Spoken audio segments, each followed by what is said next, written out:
하나님 말씀은 고린도후서 6장 1절부터 10절까지 말씀. 신약성경 291페이지 찾으셨으면 아멘 할까요? 네. 예. 예배는 제가 일방적으로 여러분에게 막 해가지고 여러분을 막 멱살 잡고 끌고 가는 것이 아니고 제가 인도를 하면 여러분이 호응해주고 반응해주셔야 그것이 온전한 예배가 되는 줄로 믿습니다. 아멘? 특히 축도 끝날 때 가끔 내가 축도를 더 해야 될까 하는 생각이 들 때가 있어요.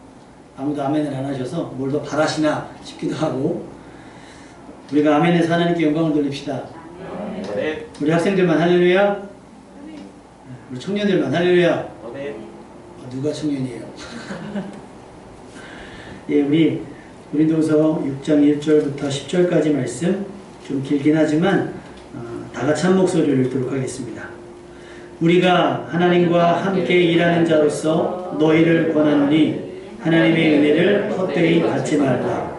이르시되 내가 은혜 베풀 때에 너에게 듣고 구원의 날에 너를 도왔다 하셨으니 보라 지금은 은혜 받을 만한 때요 보라 지금은 구원의 날이로다.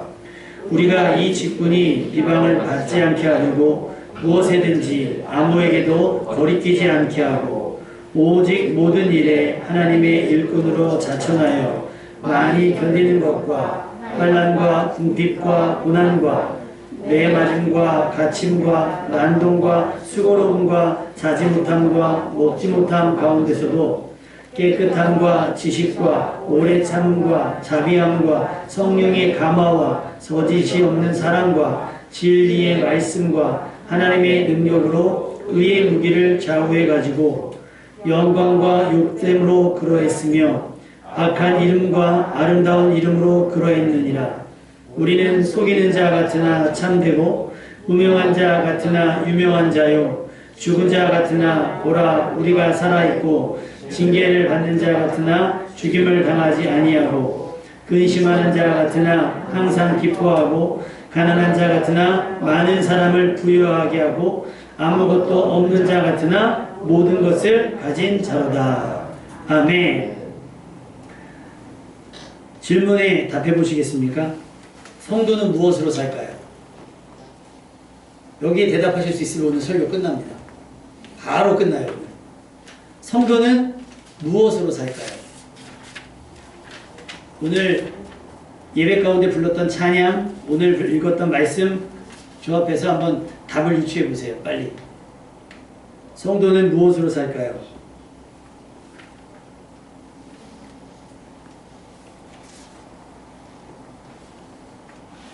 주의 귀한 은혜 받고 일생 빚진 자 되네. 주의 은혜 사슬대사한 나를 주께 메소서. 은혜 아니면 살아갈 수가 없네. 아 하나님의 은혜로. 자, 성도는 무엇으로 살까요? 답을 다 가르쳐줘야 하나? 이거 교육의 학습의 효과가 없잖아요. 답을 다 가르쳐줘야 되니까. 한때 청소년들 사이에서, 어리는 친구들 사이에서 생일 축하 노래를 이렇게 불렀다고 하죠. 우리는 생일 축하 노래 어떻게 부르죠? 생일 축하합니다 하죠. 오늘 생일 맞으신 분 계시면 축하합니다. 없으시면 다음 기회에. 근데 아이들이 뭐라고 불렀냐면 왜 태어났니 불러봤죠. 안 불러봤습니까? 언니 불러봤죠. 왜 태어났니. 그러고서 붙이는 말이 너무 웃겨요. 얼굴도 못생긴 게 왜 태어났니. 공부도 못하는 게 왜 태어났니. 뭐 등등등. 대학도 못 가는 게 왜 태어났니. 뭐 취직도 못하는 게 왜 태어났니 하면서 조금 그 당사자를 놀리기도 하고 조롱하기도 하고 비난하기도 하고 아픈 것을 꼬집기도 하면서 그렇게 했어요. 축하인지 놀림인지는 모르겠으나. 근데 이런 장난스러움 속에서 우리가 발견해야 되는 게 뭐냐면 그렇다면 우리는 과연 왜 태어났으며 어떻게 살아가야 하는 걸까? 얼굴은 못생겼어도 공부는 좀 못하고 잘난 것은 없다 할지라도 우리는 왜 태어났으며 어떻게 어떤 모습으로 살아가야 하는가라고 하는 질문을 여러분 스스로 해보셔야 돼요. 여러분은 왜 태어났고 어떻게 살아가고 있습니까? 삶의 목적과 방향이 분명하고 훌륭하십니까? 톨스토이의 유명한 책 사람은 무엇으로 사는가의 내용 중에 세 가지 질문, 하나님이 천사에게 내준 숙제 중에 세 가지 질문이 있어요. 사람의 내부에는 무엇이 있는가? 사람에게 허락되지 않는 것은 무엇인가? 마지막으로 사람은 무엇으로 사는가? 우리는 이 질문을 이렇게 이해합니다. 우리는 무엇을 위해 사는가? 그리고 우리는 무엇을 가지기 위해 사는가? 도대체 우리의 삶의 의미는 무엇일까? 우리는 삶의 의미를 어디에서 찾아야 할까? 오늘 하나님의 말씀을 통해서 여러분의 삶의 의미를 발견해 볼 수 있기를 주님의 이름으로 부탁을 드립니다. 먼저 여러분의 정체성을 분명히 아셔야 돼요. 나는 누군가. 요즘 외국에 가면, 특히 유럽에 가면 아시아 인종들이 공격을 많이 받는데, 왜냐면 중국 사람인 줄 알고 이렇게 때린대요. 그래서 뭐 일본은 우길기를 달고 다녀야 된다 막 하고, 어떤 사람은 한국인임을 이렇게 표시하기도 하고, 내가 누군지 내가 어느 나라 사람인지 알아야 해코지를 덜 당하는 거예요. 세상 속을 살아가는 여러분, 저는 어쨌든 뭐 어디 가도 목사인 줄 이제 얘기해야 되는 적이니까 목사인 줄 알아서 뭐 시비가 많진 않아요. 근데 오히려 여러분들은 그런 데에 더 많이 노출이 되어져 있잖아요. 그때 여러분은 그들 속에서 누구여야 하는가? 여러분 모두는 하나님과 함께하는 사람인 줄로 믿습니다. 근데 바울은 거기서 나아가서 뭐라고 얘기했냐면, 우리 1절 말씀을 한번 읽어볼까요? 1절 말씀 시작. 우리가 하나님과 함께하는 자로서 아멘. 우리는 하나님과 뭐하는 사람? 파트너십이죠. 하나님과 동역. 감히 우리가 이전에는 뭐였어요? 하나님과 그저 함께하는 품 안의 자식처럼 하나님의 은혜 안에 머물며 그저 공급하신 은혜를 누리며 살아가는 것이 전부였는데, 사도 바울은 거기서 나아가서 뭐가 됐어요? 하나님과 함께 일하는 자다 라고 표현을 하고 있습니다. 우리는 임마누엘 그 이상의 사람이 되어야 되는 줄로 믿습니다. 그저 함께하는 것뿐 아니라 함께 일할 수 있는 지경까지 여러분의 믿음의 수준이 성장해야 될 줄로 믿습니다. 마가복음 16장 20절 제자들이 나가 두루 전파할세 주께서 함께 역사하사 그 따르는 표적으로 말씀을 확실히 증거하시니라. 우리가 주의 일을 할 때 하나님께서 우리와 함께 역사하사, 아멘. 그렇게 하나님의 말씀이 확실히 증거되는 일들이 있기를 소망합니다. 우리의 삶이 단순히 하나님의 품 안의 자식이 아니라 이제는 하나님의 동역자 수준이 될 수 있어야 합니다. 보내신 일을 누구보다 성실하고 부지런히 감당해낼 수 있어야 하고요. 하나님께서 우리를 위해 함께 역사하셔서 누가 보더라도 우리의 임마누엘이 현재 진행형임을 알 수 있어야 되는 거예요.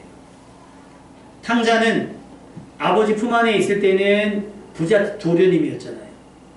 근데 아버지 품을 떠나 실패했으니까 뭐가 돼요?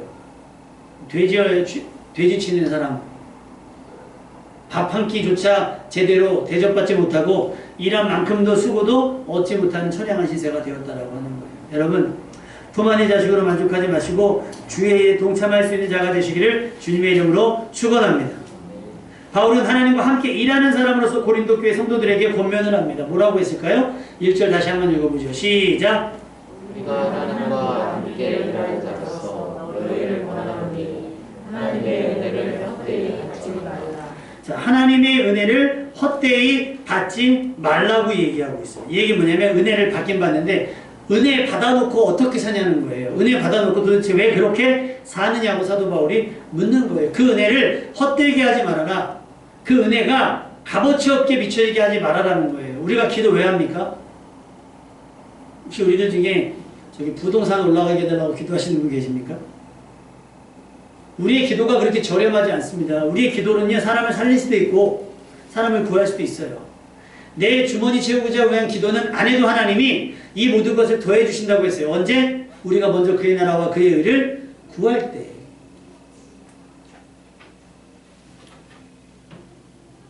하나님께서는 때에 따라 우리에게 필요한 은혜를 부어주시는데 우리의 기도에 응답하셨어요.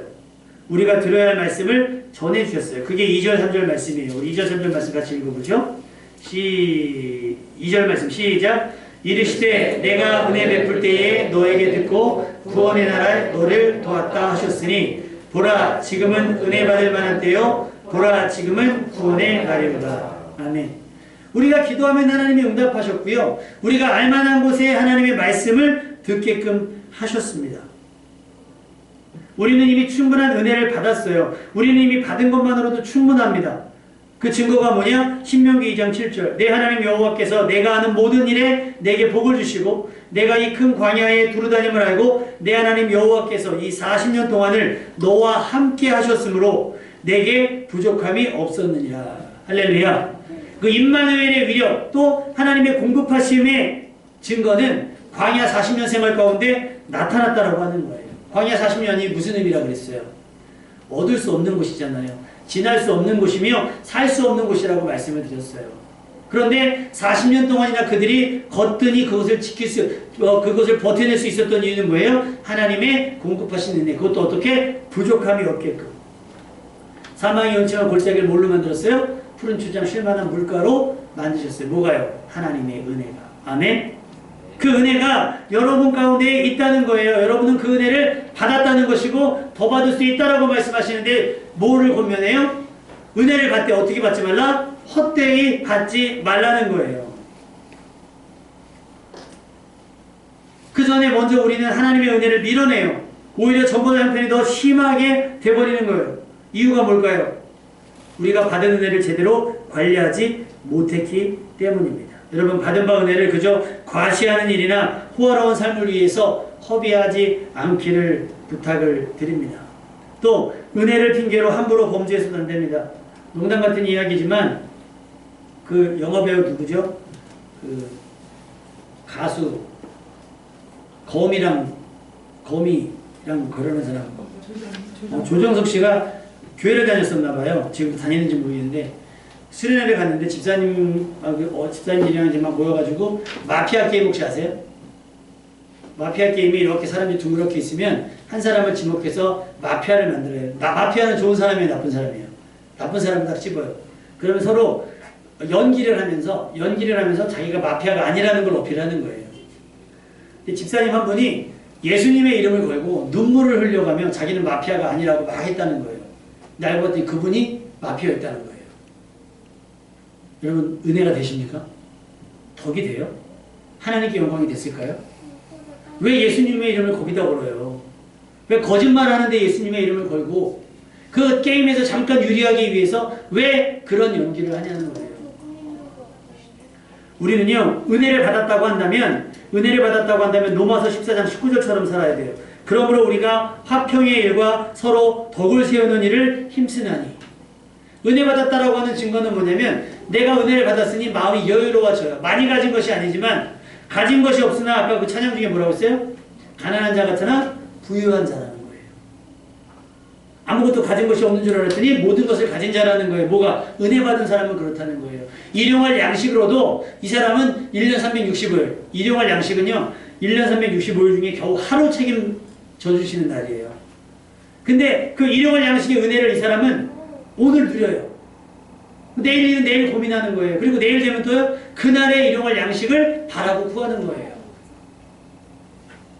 내일 거 생각하면서 오늘 걸 부족하다고 느끼는 것이 아니라 오늘 거 충분하다고 느끼면 이걸 가지고 또 심지어 뭐예요? 나눠주는 거예요. 찬양의 가사 중에 나오죠. 나는 가난하지만 뭐예요? 다른 이를 부요케 하는 자다. 가난한 자 같으나 많은 사람을 부유하게 한다. 누가? 은혜 받은 사람이. 누가? 하나님과 함께 일하는 사람은 그런 사람이라고 하는 거예요. 우리 교회에 이렇게 헌금해 주시는 분들 가운데 이제 교회가 몇 군데가 있었는데 제가 말씀을 드려서 정중하게 올해부터는 성교헌금을 안 해주셔도 될 것 같습니다. 무슨 일 있으시냐고. 그래서 아니, 생각해보고 여러 가지 소식을 접하게 되는데 우리 교회는 그래도 형편이 좀 나은 것 같아요. 그래서 우리가 그럼에도 불구하고 성교헌금을 받는 것이 오히려 좀 우리가 죄스럽게 느껴져서 성도님들과 이번 끝에 성교헌금을 안 받는 것으로, 그래서 그것이 정말 필요한 교회로 흘러가도록 하는 것. 사실 우리 교회도 참여해야 되고 우리 교회도 해야 되는 일들인데 아직은 사실 우리 교회도 하지 못하는 일들이거든요. 근데 은혜 받은 사람은 그렇게 한다는 거예요. 가난한 자 같으나 주변의 모든 사람들을 부유하게 하는 자다. 주변에 보시면 제가 미얀마에 대한 기도 제목과 함께 밑에 사이트 하나를 열어놨어요. 이게 뭐냐면 미얀마 그 사상자들을 위한 모금 운동을 진행하고 있어요. 교회적으로 하진 않습니다. 왜냐면 뭐 남의 나라 이야기까지 남의 나라까지 우리가 돌아보면 편이 안 된다 하시는 분도 있을 수 있어서 교회가 뭐 헌금해서 그것을 하진 않지만 여러분이 받은 바 은혜가 있다고 생각을 하고 내가 지금 누리는 것이 하나님의 은혜라고 느껴진다고 한다면 그런 운동에 참여하시는 것도 나쁘지 않아요. 기사를 통해서 보면 인터넷을 다 끊는다 그래요. 왜냐면 그 미얀마의 상황이 노출이 되니까. 심지어는 사람이 죽었어요. 그러면 얼굴에 총을 막 쏜대요. 죽은 사람 얼굴에. 왜 얘기했어요? 사람 못 알아보게. 지금 그런 일이 벌어지고 있고, 지금 미얀마에 우리나라 교민들도 있고요. 선교사님들도 있어요. 우리나라 사람들만 있겠습니까? 지금 뭐 난리가 아닌가 봐요. 여러분, 우리가 은혜 받았다라고 한다면 이럴 때 생색내자고 하는 것이 아니라 정말 내가 살아가고 있는 것 자체가 하나님의 은혜라고 느껴진다고 한다면 그런 분들에 대한, 그런 상황에 놓인 분들에 대한 관심 정도, 또 기도, 또 협력은 있어야 된다고 생각을 합니다. 왜? 우리는 가진 것이 없는 것 같으나 부유한 자고 모든 것을 가진 자와 같기 때문인 줄 믿습니다. 그러니 우리는 그 마음가짐으로 뭐예요? 화평한 일과 서로 덕을 세우는 일을 힘을 써야 돼요. 또 여기에 추가한다면 선한 일, 이것은 하나님의 주문이거든요. 선한 일에 힘쓰는 자가 되어야 된다라고 하는 거예요. 하나님과 함께 일하는 자로서, 또 그들보다, 다른 사람들보다 앞서서 받은 은혜가 있는 사람으로서 우리는 선한 일과 덕을 세우는 일에 힘을 쓰고 있어야 하는 거예요. 괜한 일에 받은 은혜를 허비하지 말고, 남들은 작정하고 우리를 오해하려고 시비하려고 불을 켜고 있는데 사소한 일들로 그들의 먹잇감이 되어서는 안 되지 않을까요? 우리 4절 말씀 한번 읽어볼까요? 3절 4절 시작. 우리가 이 직분이 비방을 받지 않게 하려고 무엇이든지 아무에게도 덕을 잃지 않게 하고, 오직 모든 일에 하나님의 이름으로 자처하여 많이 견디는 것과 환난과 궁핍과 고난과 5절이요? 내만과 자치와 난동과 수고로움과 자지 못함과 먹지 못함 가운데서도. 지금 바울이 말하는 상황이 뭐냐면, 주변에는 자신들을 신뢰하지 못하고 자신들을 경계하고 할수만 때문에 비방하려고 하는 사람들이 득실거리는 상황이에요. 근데 상황은 그래요. 주변 사람들의 상황은 그렇고, 지금 바울이 처한 상황은 뭐냐면, 그런 사람들 사이에서 어떤 일이 있냐면, 자기는 비방받지 아니하려고, 그들에게 시비거리조차 주지 않으려고 힘쓰고 애쓰는 와중에 하나님의 일을 감당하려고 하는데 형편은 어떠냐? 환난과 궁핍과 고난과 매맞음과 갇힘과 난동과 수고로움과 자지 못함과 먹지 못함이 있다는 거예요. 이런 상황이 있다라는 거예요. 그런데 그는 어떻게 살아가느냐? 6절 말씀이에요. 그런 상황 속에서도 6절 말씀 시작. 깨끗함과 지식과 오래 참음과 자비함과 성령의 강화와 거짓이 없는 사랑과 7절이요. 진리의 말씀과 하나님의 능력으로 우리를 정하게 하고. 자, 보세요. 상황이 좋지 못한 가운데서도 뭐예요? 깨끗함을 지키고 순결을 지킨다는 거예요. 하나님의 말씀을 지키려고 애를 쓰고 있다라고 하는 거예요. 환난과 궁핍과 고난과 매맞음과 갇힘과 난동과 수고로움과 자지 못함과 먹지 못함이 있다는 거예요. 아까 우리 묵상했던 찬양, 환난, 가난과 고난, 수고로움 속에서도 성도는 그 믿음을 지켰다는 거. 왜? 성도는 하나님과 함께 일하는 사람이고 하나님의 은혜를 받은 사람이기 때문에 그런 거예요. 이 부분만 보면 어쩌면 성도로 살아간다는 건 세상에서 가장 불쌍한 사람 중에 하나예요. 주변에 내 편은 아무도 없고 다 나의 약점을 찾으려고 하는 하이에나 같은 사람들이 막 득실득실거리고, 그렇다고 내 처지는 좋으냐? 내 처지도 그렇게 좋지 않아요. 환난, 가난과 궁핍과 고난과 어려움들이 막 대세했어요. 뭐 잠도 못 자죠. 먹을 것도 제때 못 먹죠. 뭐 돕는 사람이 없으니까. 그럼에도 불구하고 사도 바울이 그 속에서 지켜내는 건 뭐예요? 깨끗함과 지식과 오래 참음과 자비와 성령의 감회와 거짓이 없는 사랑과 진리의 말씀. 우리는 내 자존심 지키기 위해서 가끔 십자가를 뒤로 감출 때도 있거든요. 마치 나는 그리스도인이 아닌 것처럼, 나는 성도가 아닌 척할 때가 있어요. 그렇잖아요. 나는 그리스도인인데 클럽 갈 수는 없잖아요. 청년들, 그렇죠? 내가 성도라고 얘기해, 교회에서는 나를 만나는데 클럽에서 만날 수는 없잖아요. 그런 거예요. 우리가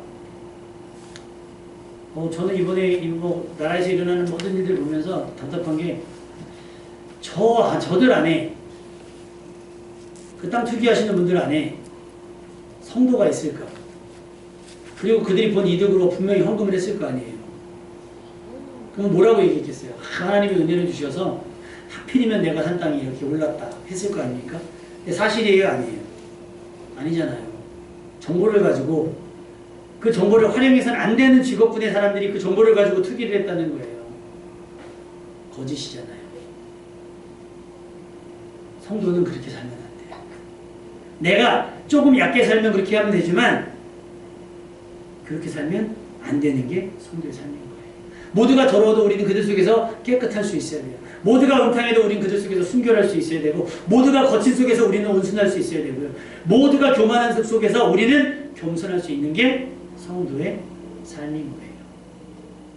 여러분은 그런 사람입니까? 그래서 어떻게 이런 상황을 그렇게 태어나기만 했겠습니까? 어려웠겠죠. 그런데 바울은 이 모든 것들을 견디며 또 자신의 믿음을 지키고, 그것이 가능했던 이유는 받은 바 은혜 때문이었다는 거예요. 사도 바울은 은혜를 허비하지 않았어요. 은혜를 헛되이 받지 않았어요. 여러분, 은혜가 왜 중요한지 아세요? 이번에 백신 여러분 언제 맞으세요? 유아교육과는 언제 맞아요? 현장직이 아니라 안 맞아요? 네. 교육 관련자도 6월 달에 맞는데요. 75세 이상, 70세인가는 저기 다음 주 내일부터만 맞으시는가 봐요. 왜 맞죠?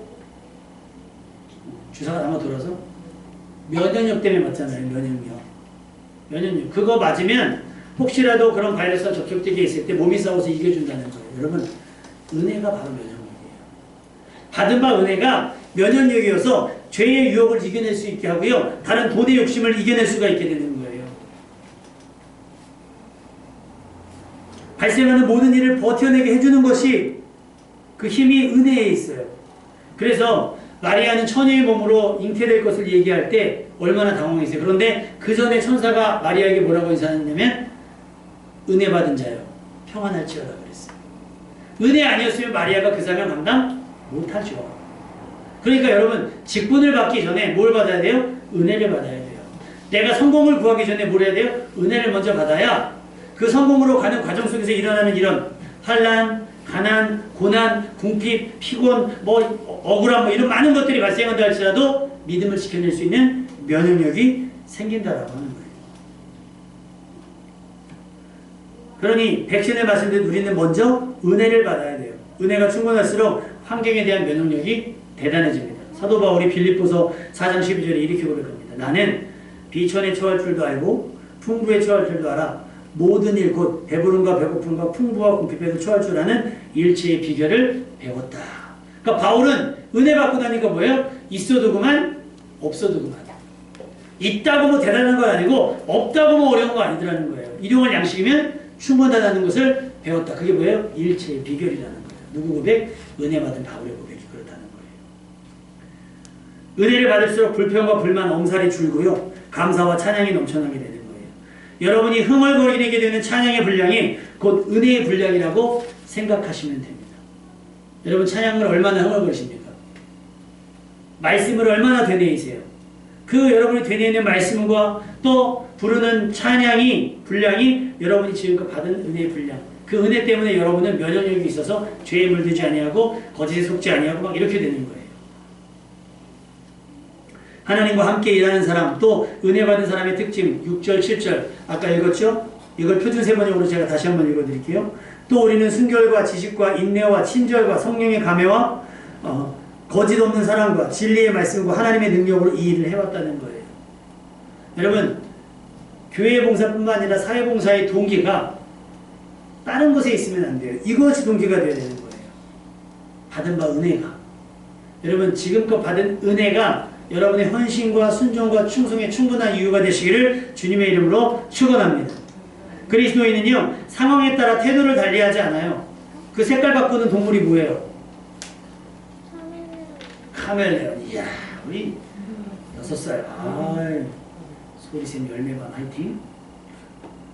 카멜레온. 문어는 변신을 잘한대요. 문어는 이렇게 보면 상어초처럼 변화가 있다가 사냥을 한다고. 상황에 따라 자신을 막 바꿔요. 그리스도인은 그렇잖아요. 사막 한가운데 갖다 놔도 나는 뭐예요? 나는 성도다. 나이트클럽 한가운데 있어도 나는 성도다. 노래방에 가서도 나는 성도고, 회식자리에 가도 나는 성도고, 도서관에 가도 나는 성도다. 교회 와서도 당연히 성도고 집에 가서 나는 성도다. 한결같아야 되는 거예요.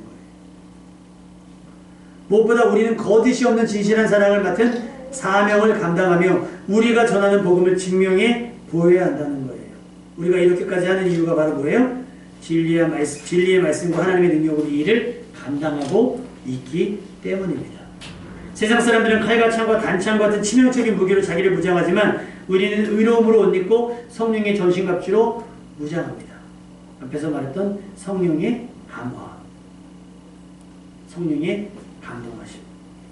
하나님과 함께 일하는 자로서 우리가 얻고자 하는 것은 이 땅에서의 부귀영화가 아니잖아요. 우리가 주의 일을 하다가 존경을 받을 수도 있고 수치를 당할 수도 있어요. 찬양 중에 있었던 말, 우리는 무명하나 유명한 자예요. 하나님이 알아주시면 되지 않았을까요? 세상 사람들은 나는 몰라봐 주지만, 세상 사람들, 심지어 담임 목사님, 교회 성도들까지도 나의 헌신을 몰라봐 주지만 여러분, 하나님이 아십니다. 아멘? 사람들에게는 철저히 무명이지만 하나님 앞에서는 유명인사인 줄로 믿습니다. 우리는 유불리를 따지며 이익을 따지며 충성하지 않아요. 우리는 한결같이 충성된 자가 되어야 합니다. 은혜 받은 자의 최상급, 사도 바울의 고백, 빌립보서 1장 20절에서 21절. 이는 내게 사는 것이 그리스도니 그리스도를 위한 일이라고 하면 죽는 것도 유익하다.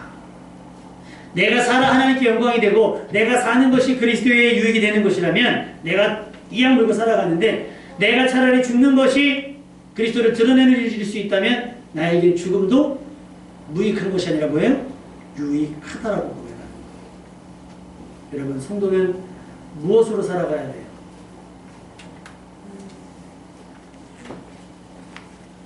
그것을 여러분은 답할 수 있어야 돼요. 당연히 아까 우리가 맨 처음에 고백했던 것처럼 하나님의 사랑으로 살아갑니다.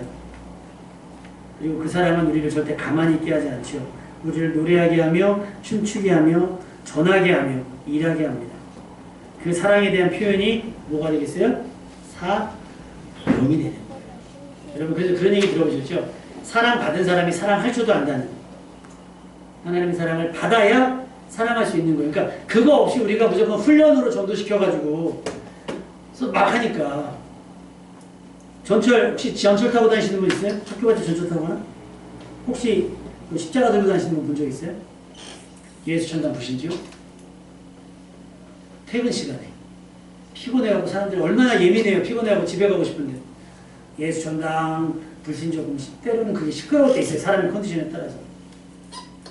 아우 좀 조용히 하세요. 그러면 임방 이 새끼가. 아니 천국을 전하러 온 사람이 왜?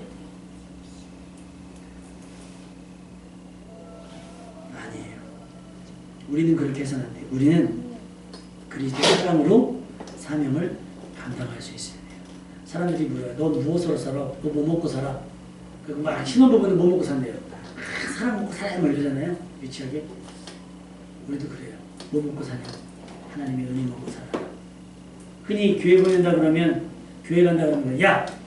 교회가 밥을 주냐? 쌀을 주냐?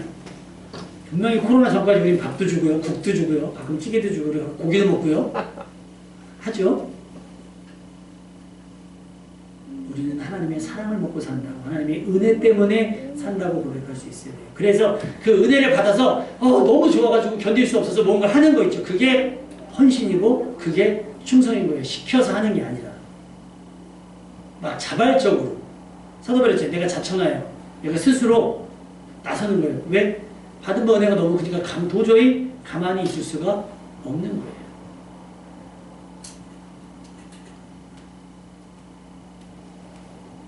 하나님의 사랑에 대한 표현이 우리의 사명이 되는데 그 사랑 때문에 우리는 하나님과 함께 일하는 자가 되고 그 사랑이 우리가 받고 누리는 은혜가 돼요.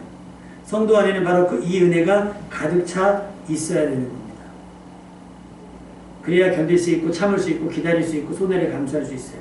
이런 우리의 삶을 세상 사람들이 보기에는 이해할 수 없을 거예요. 미련해 보일 거예요. 고린도전서 1장 18절 십자가의 도가 멸망하는 자들에게는 어떤 것?